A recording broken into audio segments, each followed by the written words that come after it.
Hi everyone. If your microphone is not working in Windows, don't worry. I'll show you some quick and easy fixes. First, check your microphone settings. Right-click the sound icon on the taskbar and click Sound Settings. Scroll down to Input and make sure the correct microphone is selected.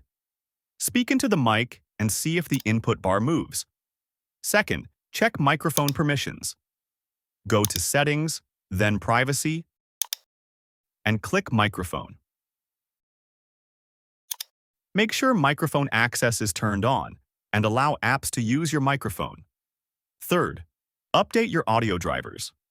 Right-click the Start button, open Device Manager, expand Audio Inputs and Outputs, right-click your microphone, and select Update Driver. Finally, if it still doesn't work, run the Windows Troubleshooter. Go to Settings, System, Sound, and click Troubleshoot under Input. And that's it.